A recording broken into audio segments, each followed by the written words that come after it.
That's not what I wanted to see. Haha, there it is. Hi, everyone. I apologize. Tech issues this morning. All my fault, but we figured them out. Just want to make sure everybody can hear. Nobody can hear, huh? I'm assuming you can hear. Can we get some I can hear. Whisper Joe says, nope, sound great. Awesome. Can hear. Wonderful.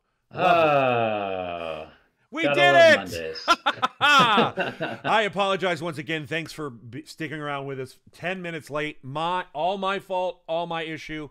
We've resolved it. I apologize. But now we've made it. Welcome to the Cool Down. Thank you, everyone, for joining us. Before we get started, I want to thank everybody from our Patreon, as well as all the supporters that are here to watch us live. Without Patreon supporters like you, this show and our main show would not be possible. So thank you very much from the bottom of all of our hearts for supporting us so deeply as you do. All right, I think that's pretty much it. We can get into it now, Jared, right? Yeah. Can everybody hear us clearly? I'm being told by some people that I might be on the wrong mic, or maybe I need to be a little bit louder. I can be louder. I can certainly be louder. He can certainly be louder. I can also turn him up if you're hard to hear him, but you shouldn't be hearing. Sounds good. Okay, everybody's saying sound good. Awesome. So today's cooldown is a special cooldown. It's something that Ron and I have been talking about for a while, where we don't want to just talk about the show. We'll still talk about the show. Don't get me wrong. We'll still talk about the show. But we also wanted to open it up to all of our Patreon peoples and you folks in chat right now. If you have any questions, we're calling this our Dungeon Master Clinic or Player Clinic or D&D Clinic. If you have any questions when it comes to maybe you're a first-time DM, maybe you're a player that's having a tough time deciding between two different subclasses, or should I multi-class or not, or maybe you've never gamed before and your first game is coming up soon. We open it up to anything and everything. And just so we're clear, we don't hate talking about the show. We will still talk about the show if that's what you want to talk about. We're just trying to offer more to the audience in general. Yeah, more bang for your buck. Exactly. Okay, so we already started late. Let's jump into these questions. I want to get to as many as we possibly can because there's some really good ones in here. Spiderbeard. My players have recently implemented Gestalt rules, multi-classing to a whole new level. Have either of you played with Gestalt rules? And if so, how did you balance challenge versus fun? So I had to look up Gestalt rules because I didn't even know what they were. That answers that question. It turns out Gestalt rules, according to Wiki, when you go up a level, you go up a level in two classes at the same time. And if you get the same thing from both classes, like, I don't know, extra attack or something, you don't get two extra attacks, you just get the one. So you can't double up on the same power. But if you get one power from one class and another power from another class, you get to keep both of those powers. Now, the idea behind Gestalt rules, again, according to Wiki, is if you have a small group of players and you still want to go up against, the big bad nasties, either in a campaign or a module or, your own home campaign. So I like this idea in theory. And here's what I think are the pros and cons about this. The pro, you don't have to play two characters. You don't have to worry about RPing two different characters, or having a sidekick or a henchman or something to kind of beef your party up a little bit so that you can take on these big baddies and the general challenges that you would have in a game. I like that because it's going to streamline everything. So when you're getting into combat, if there's only 3 people, that means they each get their own turn, and then before you know it, it's back to the Dungeon Master and you start everything up again, instead of having to worry about all of these, again, sidekicks, henchmen, or playing 2 characters at the same time, which would be really weird because there'd be times where those 2 characters are probably going to talk to each other. So I like that as a pro. As a con, I feel like 5th edition is already fairly complex. There's already a lot going on. you already have a lot of options and choices, and there are times where even just playing a single straight class character build, you will forget about things that your character even was capable of doing. You know, we've all done that constantly. Yeah. Oh my God, I forgot I had this power. Whoops. Oh my God, it would be it'd be completely different if we just, done this one thing or whatever. I had this spell that I could cast that I forgot I could cast or something along those lines. So to complicate things further by adding another class onto your class, unless it's like a fighter rogue combo or a combo where there isn't a lot of spell casting involved, because I couldn't imagine playing a double spellcaster, like essentially like, especially if you got up into higher levels and you're a 10th level wizard cleric. That's crazy town.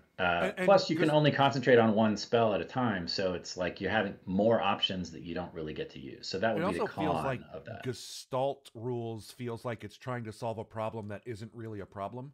The great thing that I love about 5e, and it also feels like Gestalt rules are from older editions. I don't know if that's true. That's just my gut feeling about it. But in 5e, it's fairly easy to up or down a CR of a creature. Yeah, it's fairly easy to do that, and knock at least the way that was presented, knock their hit points in half, and you're good. Right, or remove some of the more powerful recharge abilities. There's don't give them layer actions. There's a variety of ways to handle that situation.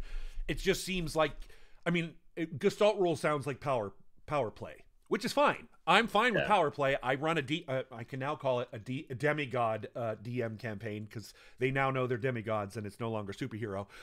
But in a demigod game, they break the rules all the time. It's built into the system.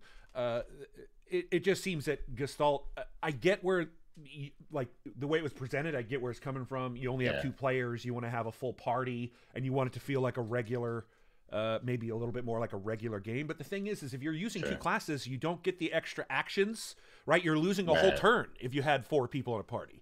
So, it sounds, again, like I said, it sounds like you're trying to solve the problem from the other direction of a DM, which is like, okay, I'm going to play regular DM, and all my CRs are going to be normal, but you get 2 classes now. So, it's just a matter of play style, I imagine. But I would say, to make it easier on you as a DM, just change your CRs.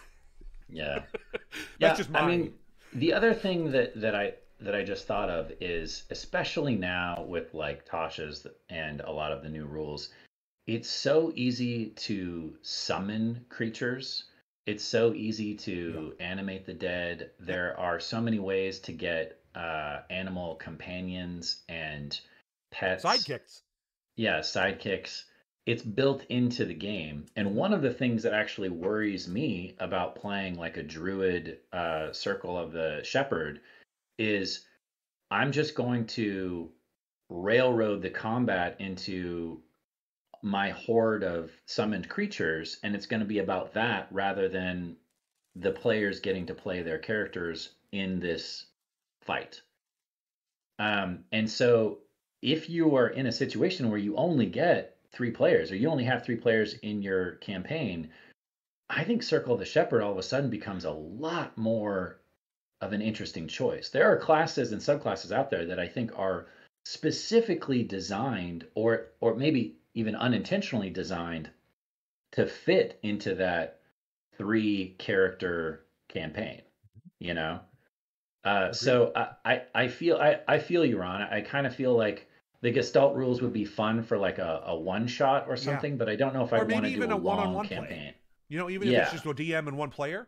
Heather, I think I mentioned this before, but Heather got she got me a Christmas present that is literally 1 DM, 1 player campaign ideas, and like how to play that, and like a little book. And she's like, I want to learn how to DM, and I want you to help me learn how to DM by playing with me while I DM. And I was like, I am very into this.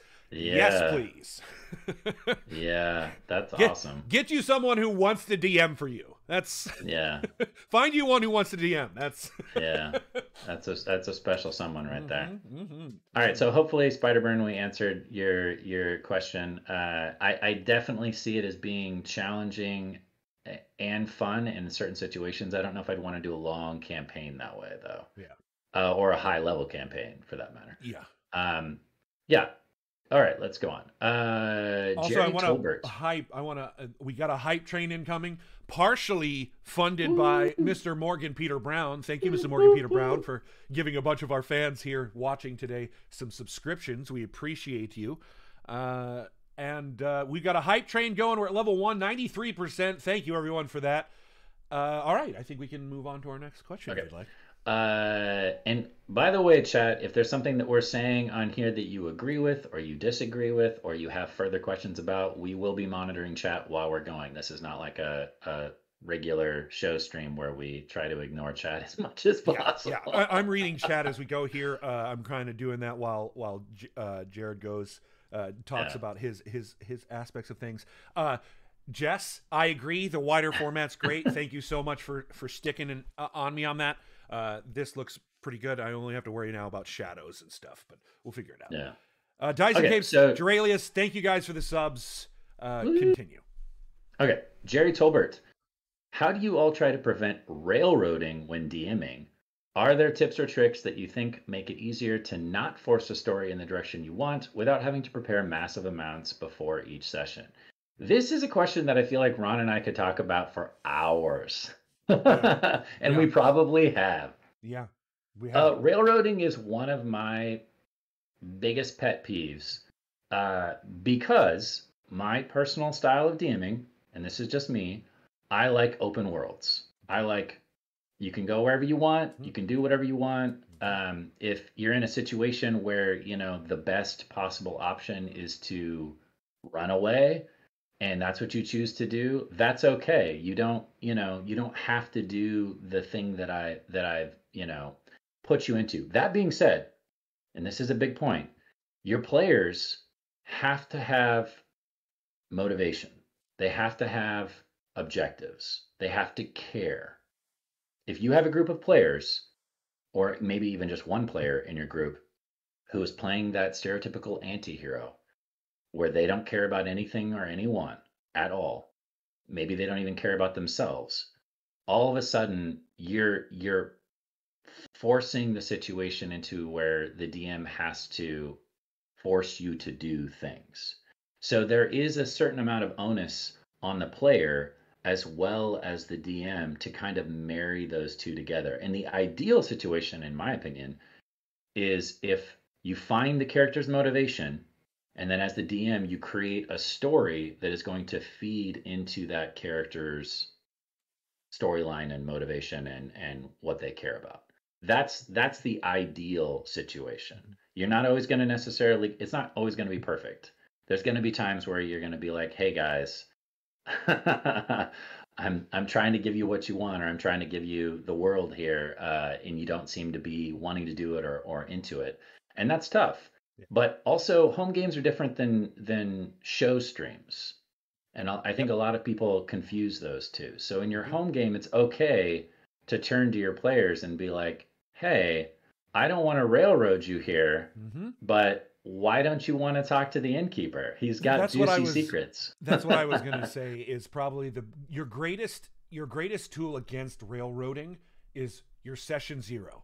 Discussing with your players about the world, understanding what stories they want to tell, and also making sure that they are just as Jeff does this really well, and I'm very we've seen it in action here on the Dungeon Run. Jeff does this to a T, but he allows us to help tell the world. And sometimes you won't even see the scene.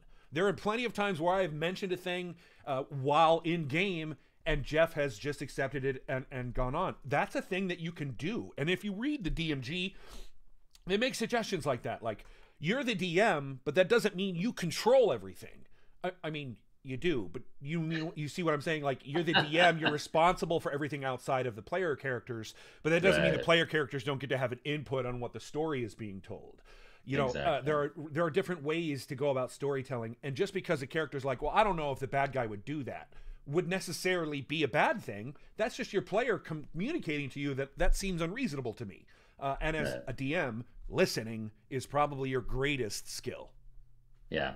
Railroading's tough. I feel like a lot of DMs are very afraid to railroad, and I feel like I feel like the fear is understandable, but if your players are having a good time, if they're enjoying themselves and enjoying their character and they're enjoying the story, um, having a linear story, especially if you're a new dungeon master, is not necessarily a bad thing. It's a good thing. You're making it easier on yourself, you know? Yeah.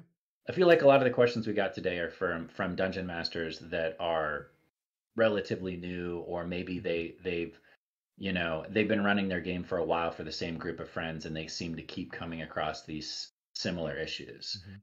But again, railroading is one of those things that I feel like it only comes up if the player feels like their choices or their agency, for to use a buzzword, is being taken away from them.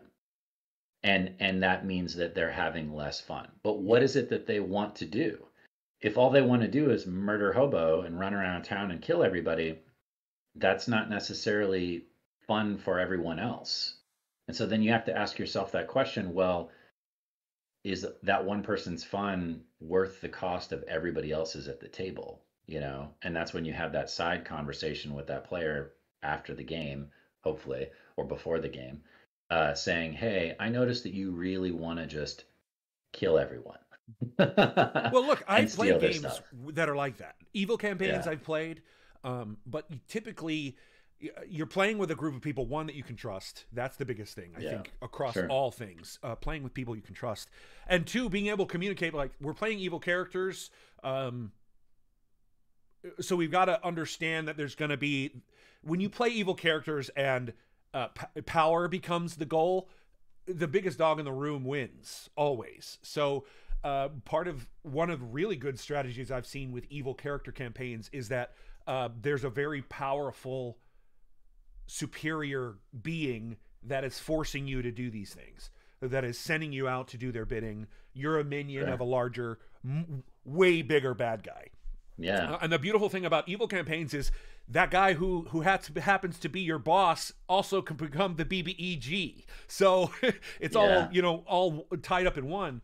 But there's caveats with that. Like, you're going to get into player conflict. I remember one very, from my own experience, we had a rogue and I was the fighter, and I was playing an evil Earth Genasi, and we were in 3-5, and I was using a spike chain. And so basically, if I got within 10 feet of you, you never get to stood up. You never get to stand up, and you were unconscious before anything happened. So one of the problems... Spike chain. Good old broken spike chain. Good old broken spike chain. So at one point, I found a way to kill... We had rules about killing our own party members, but one of the party members, the rogue, broke a rule. And because they broke a rule, it was okay for me to enact revenge upon that person. And so I took advantage of that. But then there were consequences, and I ended up becoming the trap finder. The rogue was no longer going to find traps, and I'm the one who has to find traps. And the only way to find traps as a fighter is to trigger them. Yeah. And so that was the consequence. That was a brilliant move by the DM at the time. I made a good player decision, and I was within the binds of the rules of the game. But the DM was really good about, yes, but I also can play that game, and let me play that game. And it was perfect because the player, the rogue, understood what we were doing. We had conversations while it was going down. Yeah. But the rogue hated what was happening. Of course, we're evil. It was just really cool to see the DM play the same game by the BBEG. So it was a really cool, for me, it was a really cool experience to understand and experience how agency and railroading and all this stuff kind of interweave sometimes, because I think it's about agency at the end of the day. Yeah, I think you're absolutely right that it's about agency.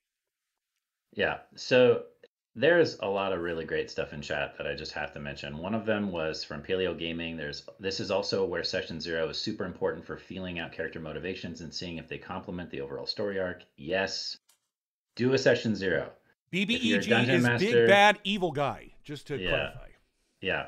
If you're a relatively new dungeon master, do a big session 0. If you're a new player, ask for a session 0. Always do a session 0. It will help so much. I don't care how long you've been playing as a DM or player, always do a session 0. Yeah. I am Robin Nicole. Hey, Robin. Having a group you can trust is key, and also knowing each other's strengths and weaknesses, and when you can jump in as a teammate to help versus letting them make their own decisions, sometimes mistakes. Good point. I have an unrelated question. Is Civ going to woo-woo with Lily, or is that not on brand? We will get to that later if there is time. We're going to answer people's questions first. One of the hardest lessons, Paleo Gaming, one of the hardest lessons I've had to learn as a DM/GM is that even if people are friends, they aren't always compatible party members. That's true, and that's where that session 0 comes in, because you need to know, I want to play a shady, evil dude, and okay, well, I want to play a really good, I don't know, God-loving, helpful dude. Okay, well, how are those two going to gel with each other? The classic, back in the day, back in 3rd edition, or before that, the classic, I want to play a paladin or I want to play an assassin, and like, okay, well, why would these two travel together? Why would they? Yeah, why would they work together? Why would this group still be together? I think Morgan even said that in chat at some point. Those are the kinds of questions you get to answer in that session 0. So do a session 0. Okay, next question. David Jolie. Oh, wow, what a great idea. I have so many questions. I DM my own homebrew campaign. How do I create memorable moments, dilemmas, or events? ?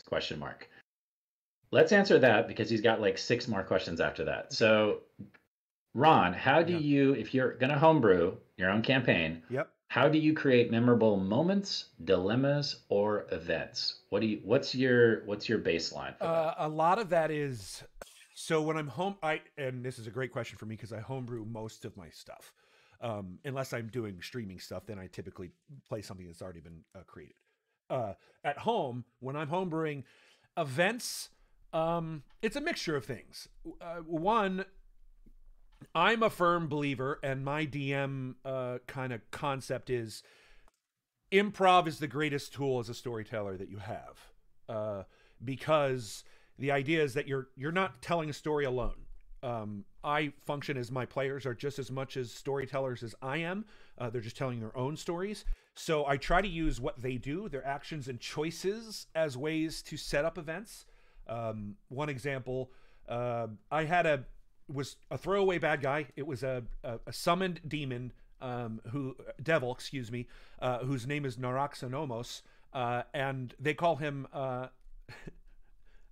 they have a special name for him. When I first introduced him, Narzak, as they call him, when I first introduced Narzak, he was a low-level devil who had really no purpose other than to be the bad guy right then, who needed to get the thing that they were finding. They found a page of a book that essentially was the book on how to become a god. And because this page is very powerful, whenever they tried to touch it or that kind of stuff, or look at it, it kind of almost drove them mad, and they had to make saving throws. So they finally made all their saving throws, took all the beatings that they're going to take from this page. They turn around, and as they're leaving, the devil's there, and he's like, hey, I'd like to make a deal with you. Here's this thing. I'd like that page. And before anyone could say anything or think, the person who had the page went, okay, and the devil went, thanks, and disappeared. That was an event I could not plan. I can't plan that event. That's not a thing I could plan. Now Narzak is the BBEG. Yeah, and it was that's that a great moment way to do a callback. Exactly, because, and at the same time, my BBEG, such a gift. It's a gift. It's exactly it. And that's, for me, that's the biggest thing that you can do as a DM, is take the gifts that you're given by your players and turn those into meaningful events, bad guys, so on and so forth. Yeah. I scrapped a whole campaign when that happened. I had to. Yeah. They gave me that. And I was like, this is a gift that I have to give back to them. Yeah. So. Yeah, because I mean, everyone's going to go nuts when you do the callback for that. Yeah. And they did. As soon as I told you not to give him that piece of paper. They are still cursing him. Give me time to say anything. To this day, they're still cursing him. That was 2 years ago. Yeah, I love it. Yeah. I love it. That's great. My note is much, much simpler. Steal. Mm-hmm. You are already creating, in this case, a homebrew campaign, a homebrew world, a homebrew NPCs, homebrew monsters, homebrew magical items, homebrew spells. Like, it's getting ridiculous how much work you're already doing.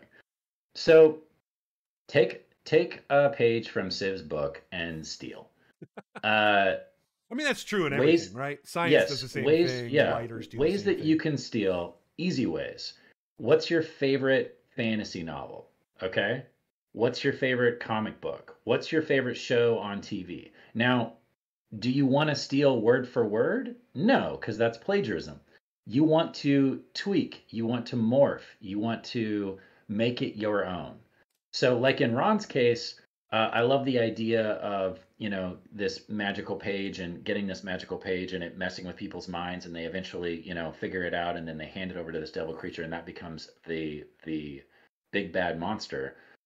But ways that you could steal from mythology even is you could literally Google devils in mythology. Yep. And a Greek devil is completely different from a Christian devil, which is completely different from a demon in Japanese mythology or an oni.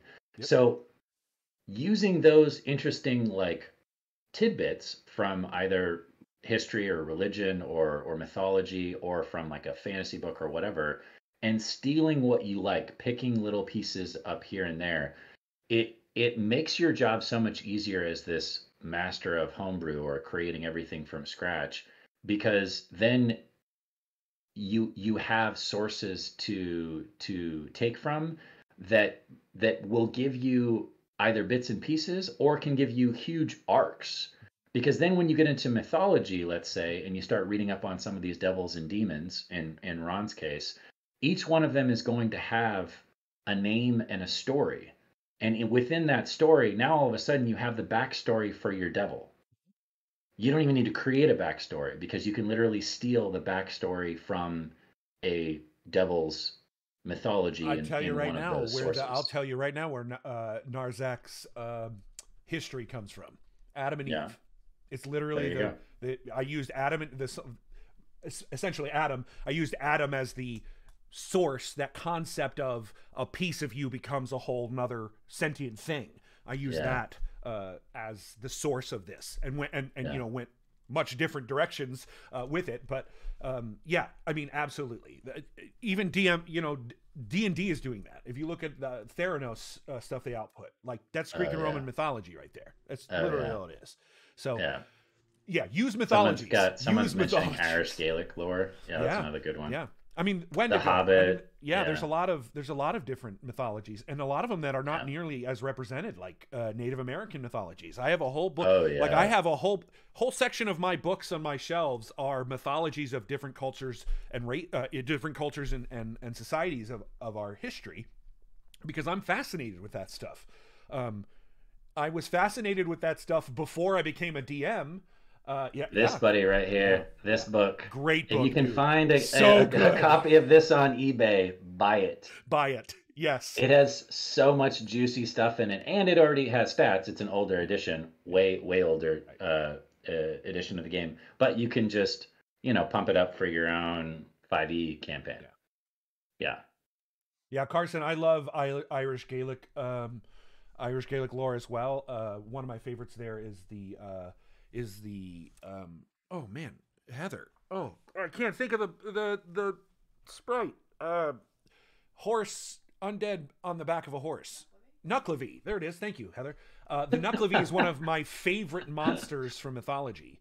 And it's literally just, it's a water sprite from Scottish lore. Yeah.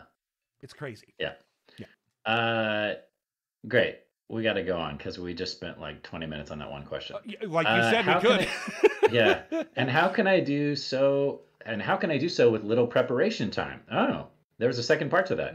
So a great way, in my opinion, if you don't have a lot of time to prepare, is if you have some of these pre-written modules or and there's a bunch of them online. I mean, you can go to what's the one, that Beams Guild or whatever it is, where they have like a bunch of RPG. There's a bunch of them. Drive-through RPG. What you can do with that is, I wouldn't necessarily, I mean, you can, if you find one that you really like, you can literally run the whole thing. But what you can do with those sources is steal a section out of it. So if you don't have a lot of time to prepare, but you want to, let's say, do a maze or a really intricate trap room that's like 3 levels or something like that. You can find all of that stuff online or in your downloaded PDFs or what have you, and then just take the section out of that that you really enjoy. Again, stealing, but it's you're going to put your own spin on it. Trust me, everybody does it, no matter what kind of dungeon master you are. If you run Rime of the Frost Maiden or Curse of Strahd word for word, I actually think you're doing yourself a disfavor as a dungeon master than taking those pre-written quests and modules and campaigns and adding your own spin or flavor on it. Because my Curse of Strahd, let's say I was going to run Curse of Strahd, my Strahd would be a completely different Strahd than Ron's Strahd or Morgan or Jessica or Katie. I would love to see Katie portray Strahd in a game. Agreed. That'd be hilarious and awesome at the same time. I rely on like books and things and other people. So this is one of my favorites. It's called Sly Flourishes. They have the Lazy Dungeon Master, but this is their second book called The Return of the Lazy Dungeon Master. This is so good about taking the concepts of improv and relying on your own creativity in the moment to DM, in addition to slight preparations when you don't have a whole lot of time. Another thing that I really like to use are random table books. Literally just random. This is a book of random tables. It's just a bunch of tables with a bunch of different things. They're not even really. They're just lines of information. So you get to fill in every, like one of them, this is a book called Mountain Encounter. One of them is an old path. That's the encounter. An old path. What does that mean? I don't know. I get to make it up. It's a table. And then this one I really love, the Book of Random Quests, dicegeeks.com. Like they have different ones, dungeon hooks, forest quests, royal quests, doorways to another world, town quests, sea quests, questing beasts, objects, lost cities, meta quests. I love this stuff. It's all just kind of quick, off the top of someone's head thing that they put into a book. And when you need and you're lacking, I can open that book, flip to one, go, that's great. That princess, it doesn't work for my campaign. I'll switch it with the queen. All that kind of stuff. So the whole point there is do exactly that. Again, steal.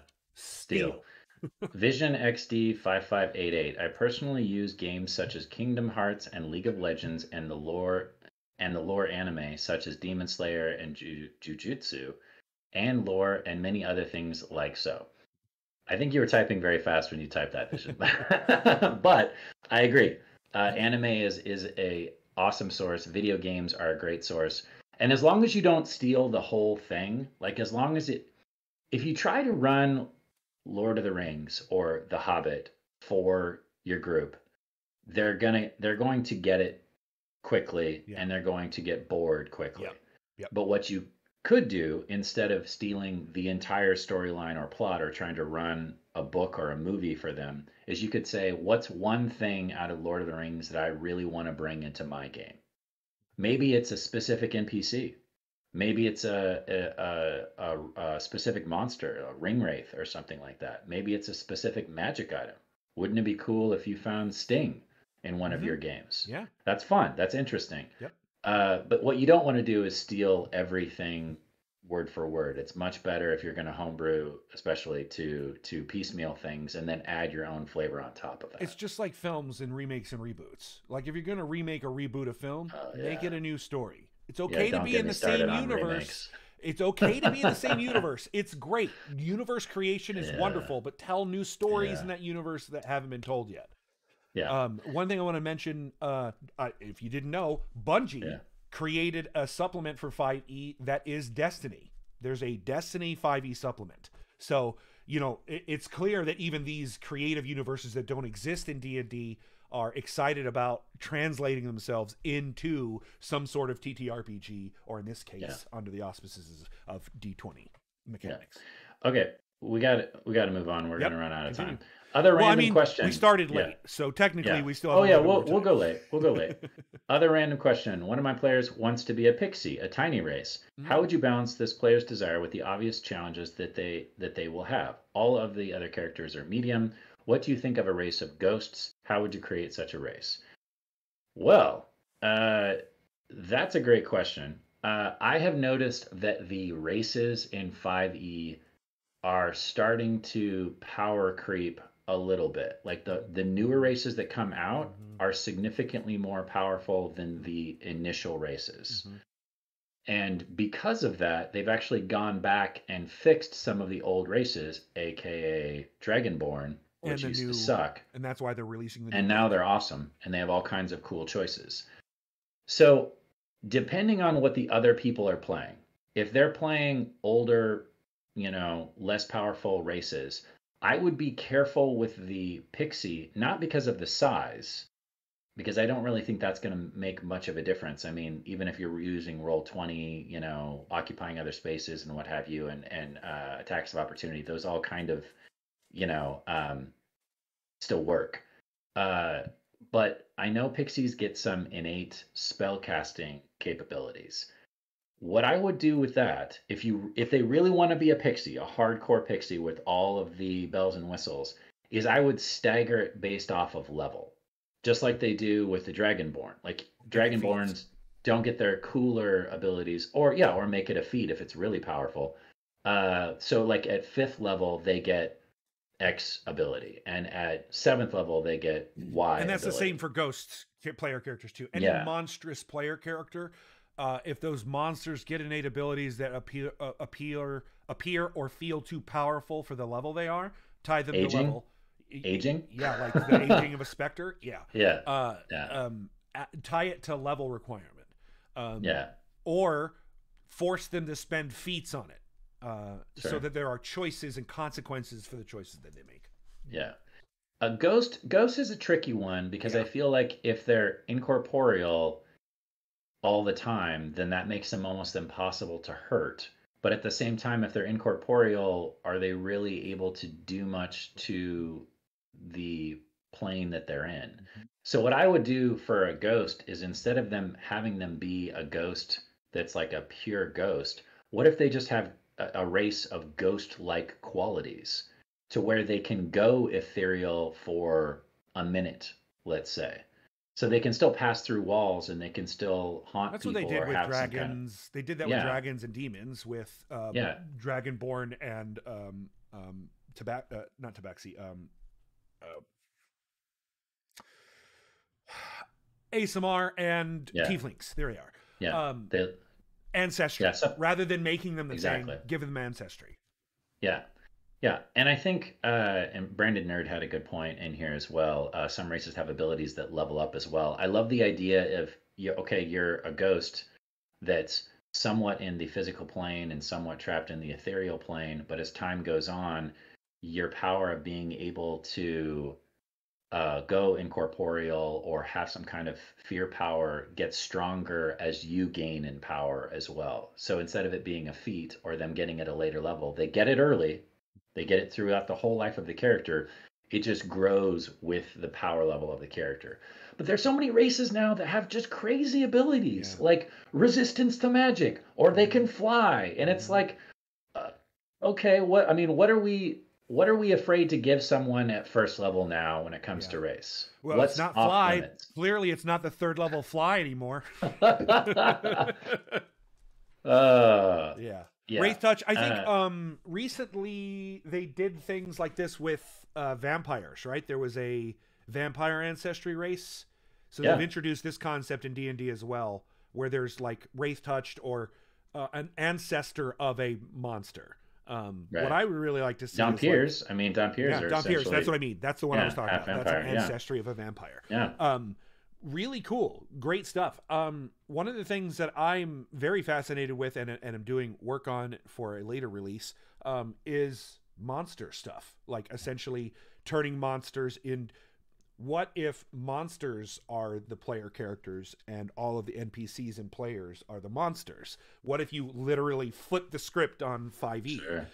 That I'm really interested in experimenting with and exploring personally. But I'm glad when I started really thinking about doing that as a focused thing to do in the future. That's when D&D started doing like, well, do Dampier, and I think there's a Wraith Touch might be the other one. I don't even remember what the other ones were, but do those like lineages that get access to those things, but they have to level in order to get them. Yeah, Hexblood's cool too. That's where you're essentially that's it. Like a baby hag. Yeah, or you are hag, hag ancestry. Yep. Yeah, I really want them to do a beholder one. I really want them to do a beholder ancestry. Race? Yeah, a beholder ancestral race, so that they have beholder blood. So, you know, like they have. So they just have two eye stalks. They have prestigial eye stalks. Yeah, that would be cool. I think that would be very cool. I think that would be a cool player race. Yeah, yeah. Just my personal opinion. How do you deal with players that cause issues? Oh, we're going to get to that UO card. We'll get to that. There's a question in here about that. David Jolly, how do you keep track of a homebrew campaign to keep it cohesive? Okay, so 2 easy ways to do this, and I'm sure Ron has hundreds of easy ways to do this. 2 tips. 1, obviously take copious notes, and you can also assign a player. This is for homebrew or home campaigns, not necessarily shows. Take copious notes, but you can also assign a player as a record keeper and then give them bonus experience or something at the end of each session or the end, or like a magical item or whatever, for taking those notes. That's key, because if you have a player taking those notes, they might remember things that you've forgotten and vice versa. The second thing is, there is no reason in this day and age where you can't use this bad boy and at least record audio from your session. I know they'll get into some pretty big files, but you can compress those down into MP3s and save them on your computer, because you never know. You might go, oh, I remember I had this cool NPC.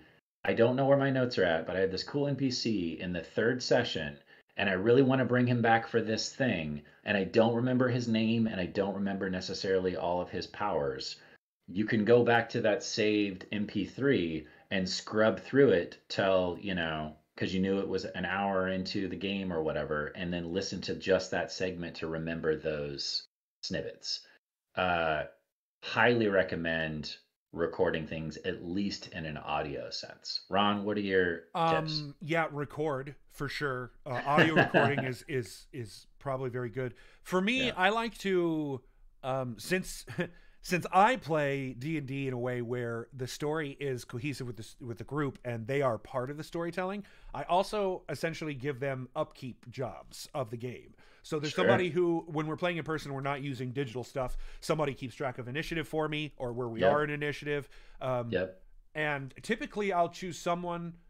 It usually is one person, sometimes not, but one person really likes to take notes or is good at that.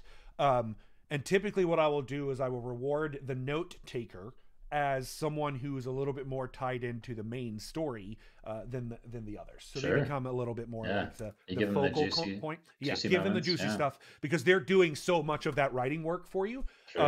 It's a great way to like give back and forth. At least I have experienced. Obsidian Portal. Use something like Obsidian Portal. It's a campaign. The best way to put it is it's like a G drive for campaigns is essentially kind of what I look at it like. But use, or Google Docs, right? Like use Google Docs. I like Dropbox Paper personally. I like that helps me a lot with my notes for campaigns. Man, there's so many things that you can do to help keep track. But I think your biggest one is going to be taking notes, either yourself or finding somebody who's going to help you do that. The great thing about having a player take the notes too is that it'll burn into their mind as well. You know, and what would be awesome is if someone's playing like a really smart character, like a wizard, and maybe they're, you know, Order of the Scribes or something like that. It's so much fun if that's the character that remembers all the facts, because then you can factor that into the role play as well. You know. If the smart person, the smart player character / player who has all the notes is also the person that remembers everything, you know? We should, in other words, we should make Jessica take notes for all of our games. She probably does already, and I'm just being a jerk. I know Morgan takes notes. I know more. I don't take notes, but that's because I'm playing Civ, and Civ doesn't. I also don't take notes, and that's because I'm playing a low intelligence character. The only notes I take are the words that he doesn't know. Yeah. Yeah. Dr. Sparks, what is the best way to run games with people and time constraints? Is it better to have ways to wrap up things quickly when people need to stop for the day or when people can't make the next session? Is it better to just pause in the middle of a session with the understanding it maybe will be weeks until you can meet up again? This is the biggest issue for all D&D groups everywhere in the world. I have a homebrew rule about this that I think is really good, or at least has worked for my groups. I have a homebrew rule about this. If we're missing more than half of the party, we do not play. If we're missing less than half the party, you're still playing. Your character is put to the side. You're quiet, contemplating, depressed that day. Something. NPC. Fate of the party. Fate of the party. Yeah. Yeah. That's a good. It's just the easiest, given my experience with people's time frames, and not everybody can make every session and all that kind of stuff. It just works out the best, in my opinion, over doing it different ways in my life. There's also lots of scheduling apps that you can get. If everybody has the same scheduling app and they're all plugging in their stuff to the same thing, then it makes it much easier to figure out what's going to be generally the best day. And if you can keep it the same time on the same day, that way when people are scheduling their extracurricular activities or whatever, they can hopefully try to schedule around that. But it's rough, Dr. Sparks. It's rough. Many a game has been ruined by people's availability. And as far as the note on, is it better to just freeze it in the middle of the moment or try to get to a stopping point? What I do as a dungeon master is I try to find beats. Just like you would in an acting scene, you need to know, okay, where is the arc of this scene going? And Jeff does a good job of this too.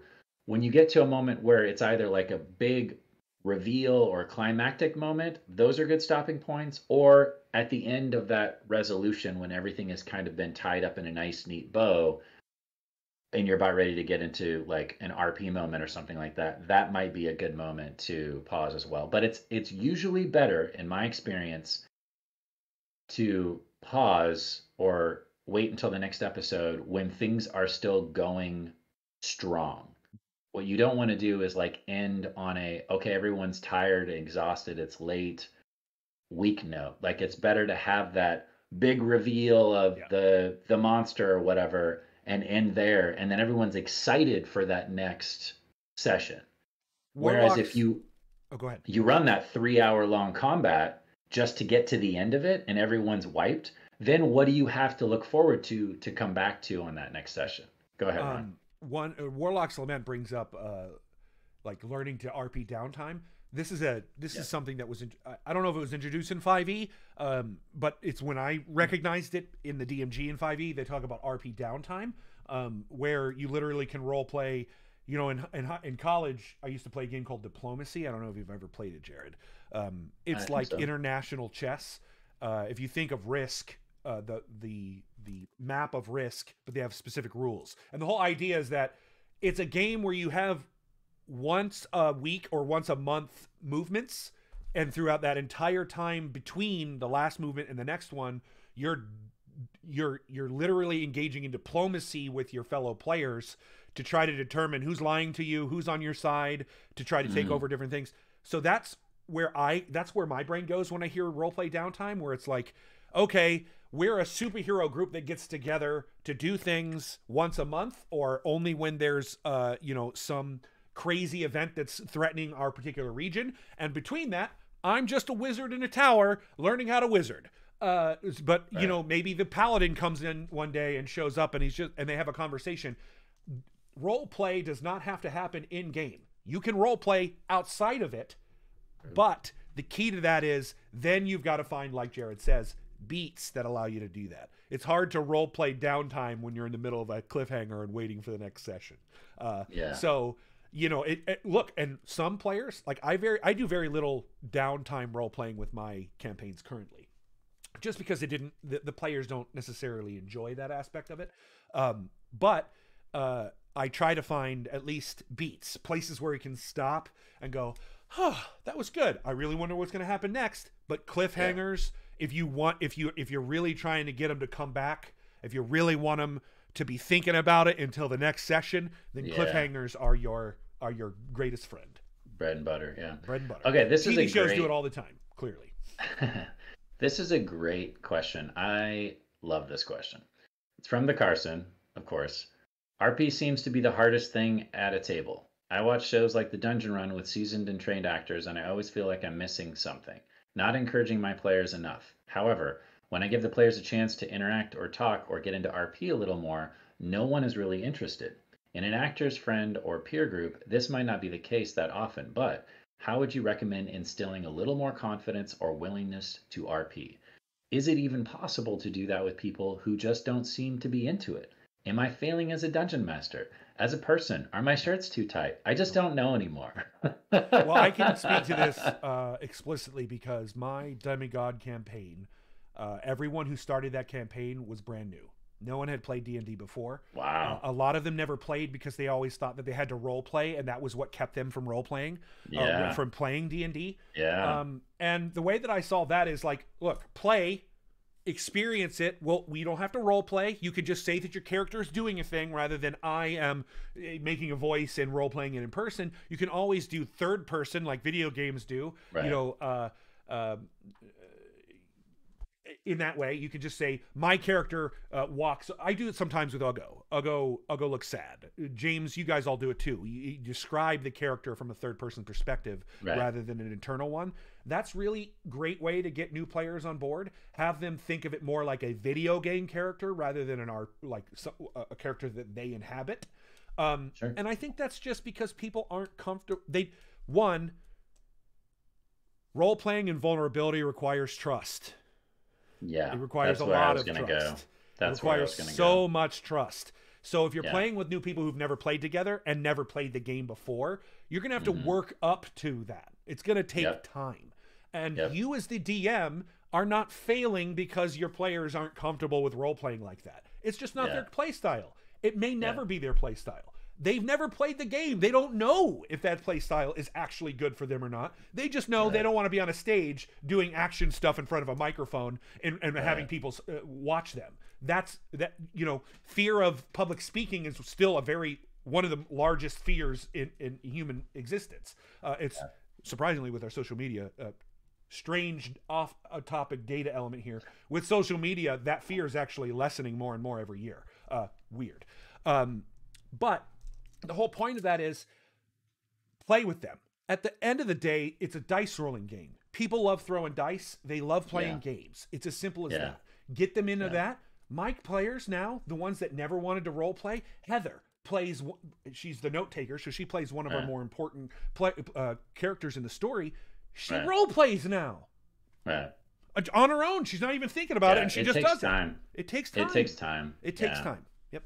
And even if you're a group of friends that are used to hanging out and ribbing each other and making tons of jokes and you've been friends for years, I've noticed that when you take even those groups of people and put them into a role-playing situation, then all of a sudden some of those people's old like nervous insecurities or whatever start to creep back in because they think they have to perform. Yep. Now they think they have to be funny or dark or serious or, a crazy raging barbarian or whatever. And maybe they're not in their comfort zone doing those things. Because there are people that will make characters that are essentially them. And then there are other people out there that will make characters that are some aspect of themselves that they want to be. And then there are people out there that make characters where they're completely different than who they are in real life, and they want to explore being that other personality that's different from who they really are. It's like and actors. if it's exactly, and if it's the last of those three, those tend to be the people that are the most trepidatious. I'm not going to say scared because they're not scared. They're just a little hesitant to really go for it. And I think as a DM, things that you can do to really encourage that is to create atmosphere that's going to be welcoming, but also fit the genre of whatever you're doing. Yeah. Set the mood. If you're doing a horror campaign, maybe you light some candles and dim the lights. If you're doing something that's a little bit more lively or action-packed, maybe you got some action-packed mood music that you play when you get into Ambient battles. music is very important. Yeah. Yep. Stuff like that will subconsciously allow people to kind of get into the mood and chill a little bit It's just like and movies. relax into their character. Movies do the same Yeah. thing, right? Yeah. There's when we talk to each other in person, there's no soundtrack that goes with the conversation we're having, unless we have music playing in the background for whatever reason. People do that. Yeah. But in movies, almost always, there's an underlying soundtrack that's really, really light, just to give you an excuse to like pay attention to the thing. It's just a subconscious thing. It works in so many different ways.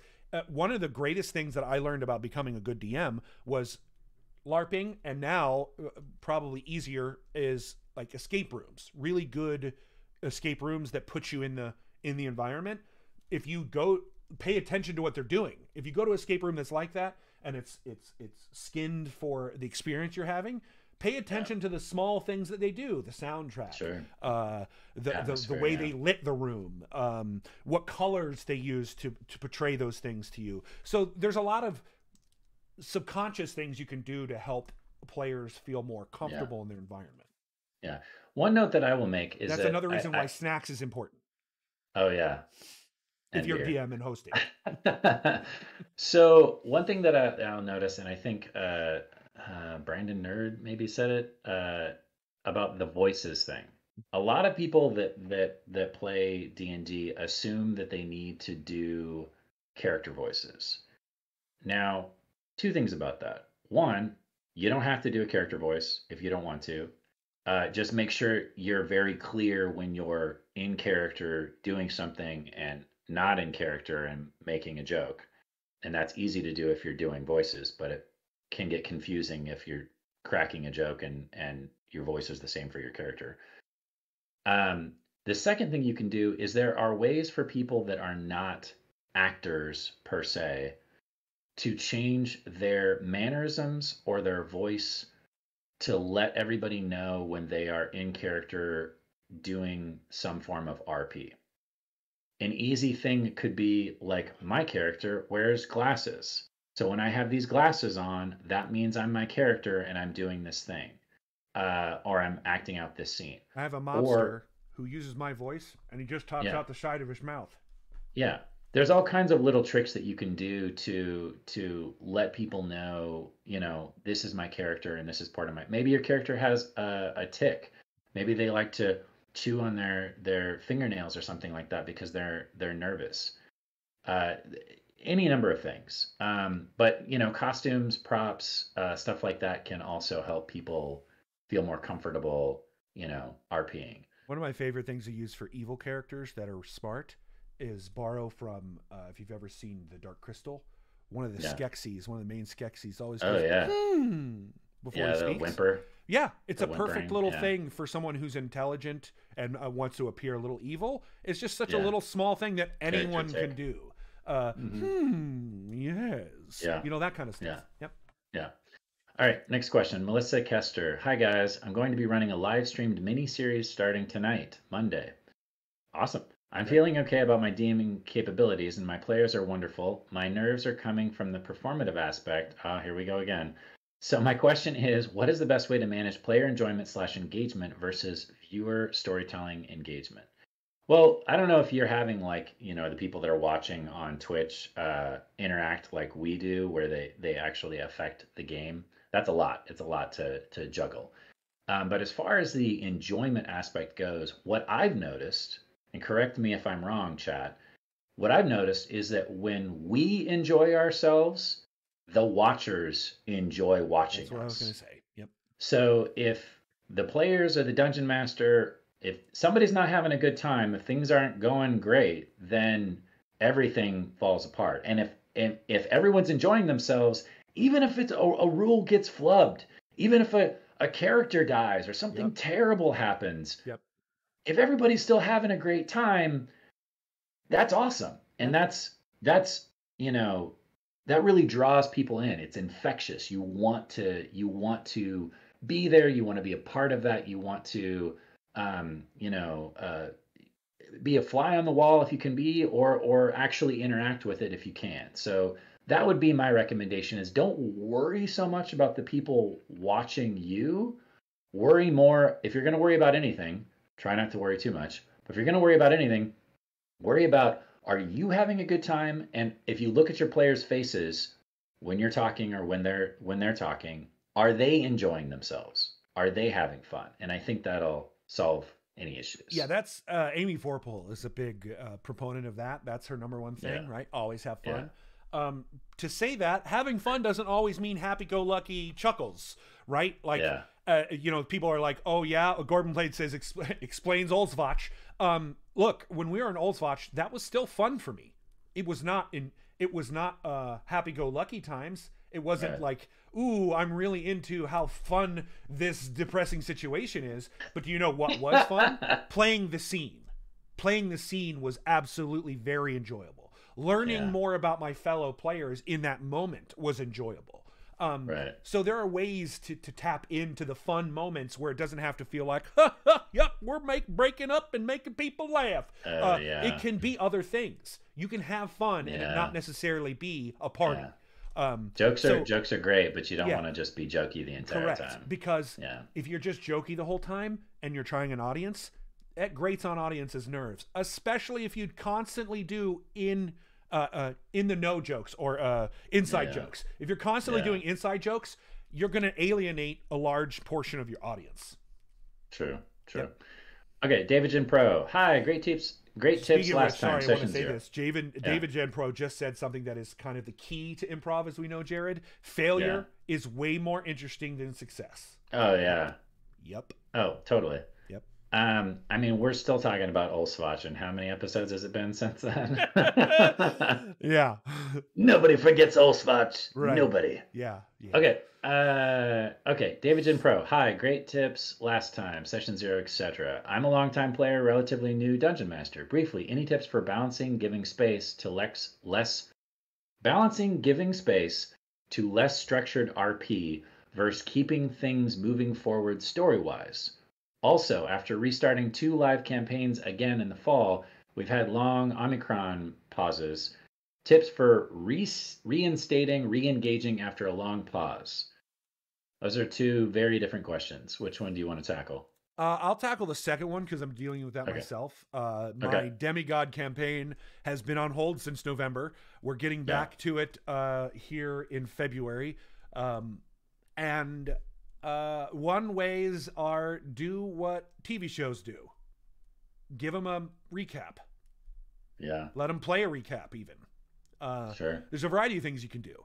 It'd be fun to also do like, okay, it's been 3 months since we played, so we're now skipping ahead 3 months in the world. Absolutely, that was exactly what I was about to say. Do that as well. Do time skips. What I also like to do, and what I've been playing with recently, is one shots that tell a different story of the same larger campaign that they get to play. Sure.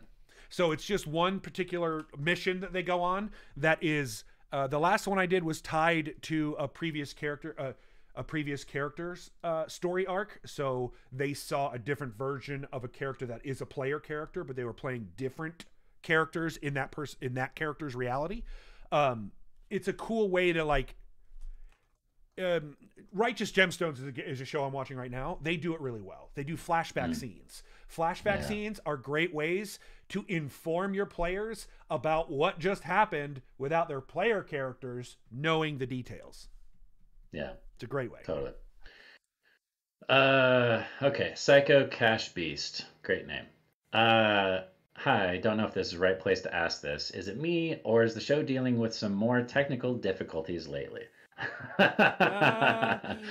So here's the deal, Cash Beast.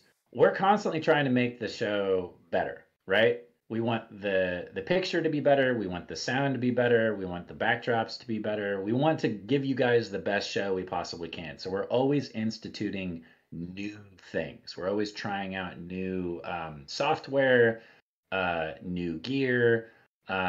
We ideally want to get back to doing some in-person stuff. So that's going to be a whole nother technical nightmare to try to get, cameras involved and like lighting and what have you and sound in a completely different space.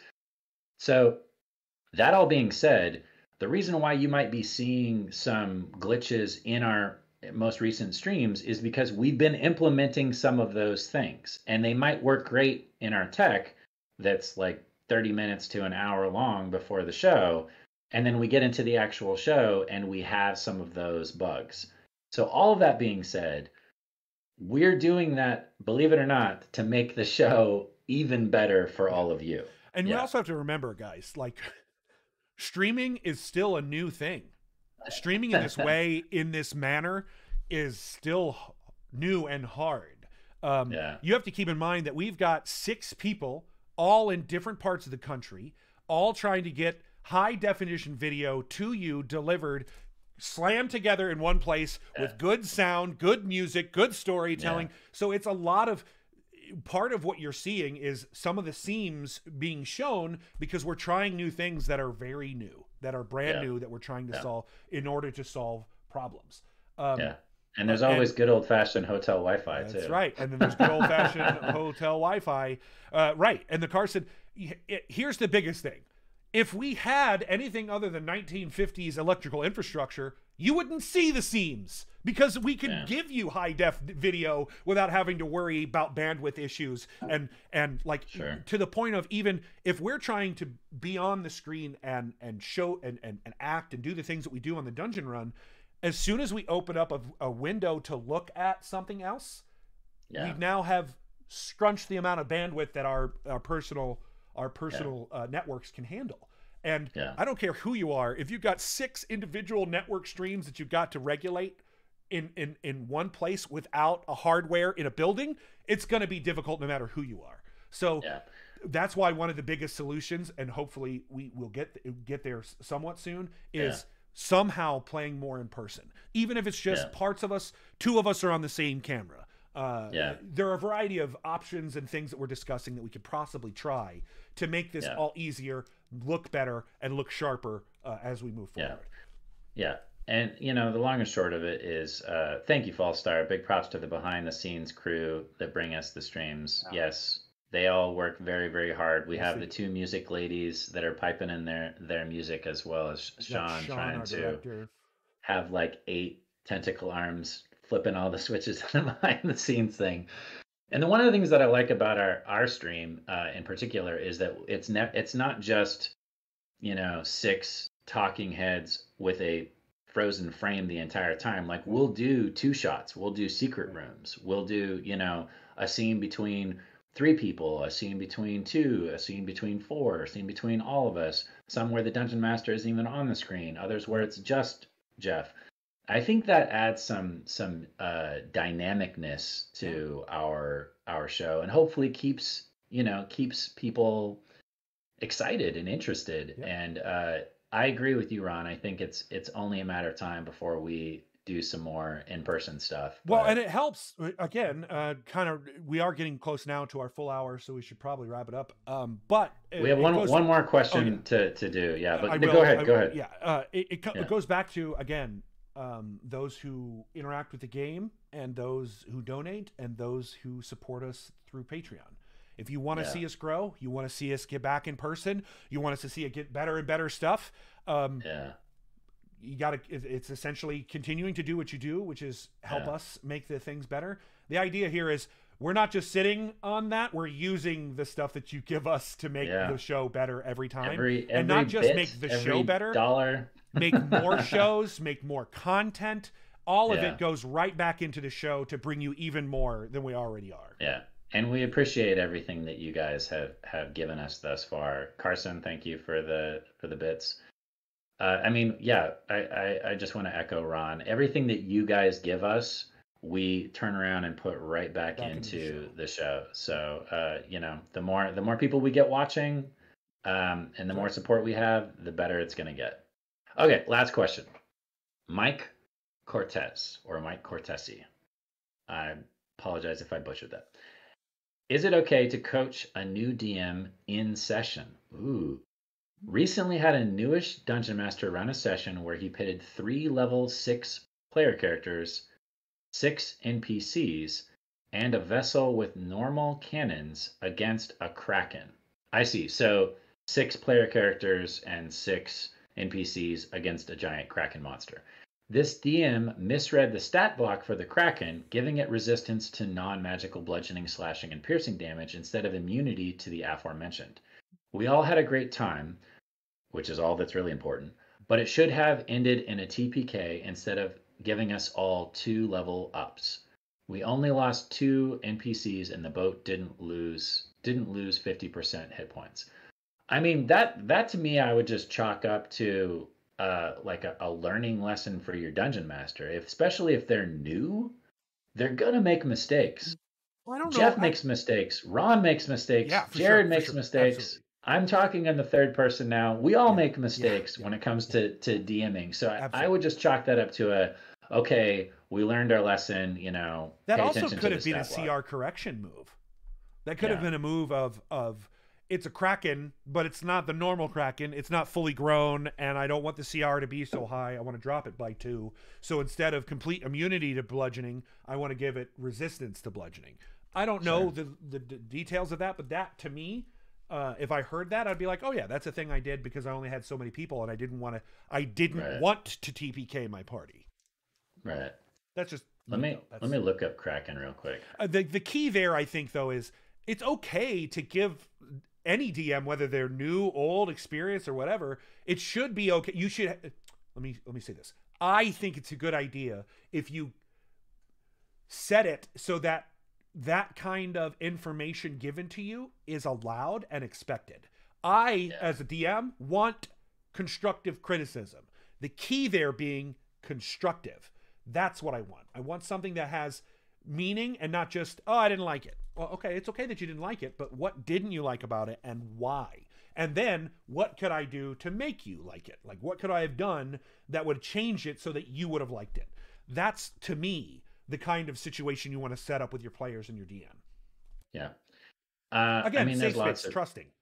Yeah, there's lots of tweaks that you can make. I think the point that Mike is trying to make here is that this Dungeon Master brought in a challenge rating 23 monster when the players are only 3rd level and there's 6 random NPCs. So he's saying that's clearly a mistake. Do you say something to that Dungeon Master in game?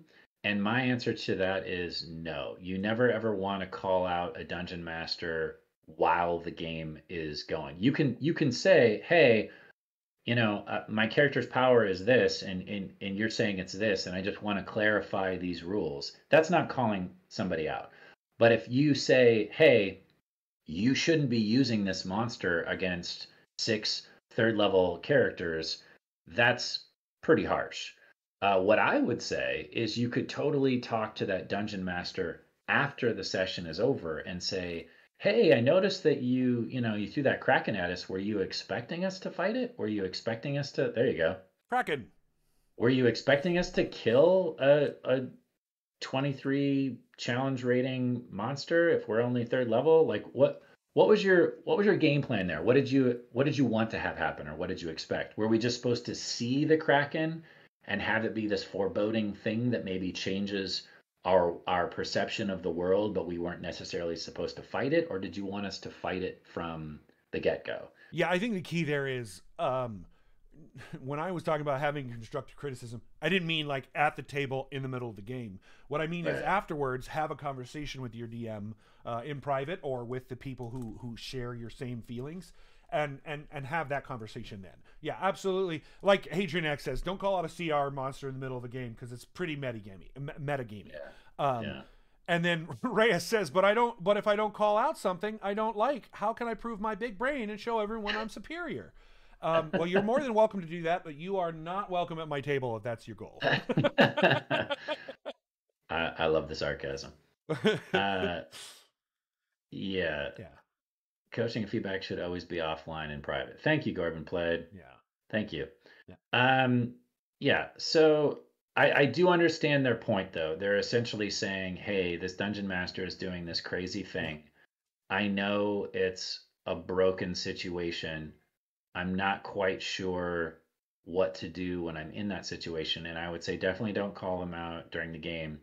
But something that you could do, just Your throwing this character out could be as an like, idea. it's a Kraken, I'm leaving. Exactly. Yeah. Exactly. Yeah. Yeah. I'm not If facing your a Kraken, characters- I'm overboard. I'm out of here. Yeah. And role playing that situation out to give it the weight that it deserves. I mean, look at our game. Civ is constantly not wanting to fight things that he has heard are these, like a gold dragon and what have you. These really powerful, world destroying creatures. And I think giving it that weight is an easy way for the other players, but also the dungeon master to kind of, take the hint. Oh, this is a really nasty, big, powerful monster. How am I going to handle this when it comes to the story? But if people had a great time, if people really enjoyed themselves, then you kind of, you lucked out. You did the job. You won. Yeah, you won the day in a sense. And Brandon Nerd brings it up. She says, technically there are no rules. It's called the player's handbook and the Dungeon Master's guide. And one of the biggest things about 5e is Homebrew. So, there is no right way to fun. As many people have said, there's no right way to fun. There's no wrong way to do a fun. It's just the only right way to fun is to have fun. That's the right way to fun. No one can do fun wrong unless it hurts someone else, and then that's just a different. That's not really fun. That's a whole different thing. A whole different thing we could talk about. And I kind of like the idea of throwing your players for a loop and scaring them and saying, "Hey, here's this massive monster that there's probably no way that you can destroy," and maybe he misread the rules at that point, and you can ask him about that later, but probably there's no way that you can destroy it. But what a fun storytelling aspect to have these low-level players run across this incredibly powerful being and seeing how each of them reacts, and I guess the only flip side to that is, okay, let's say all the players decide they want to fight it. In reality, that probably would have ended up in a TPK if you were going rules as written. And that could end the fun pretty quickly.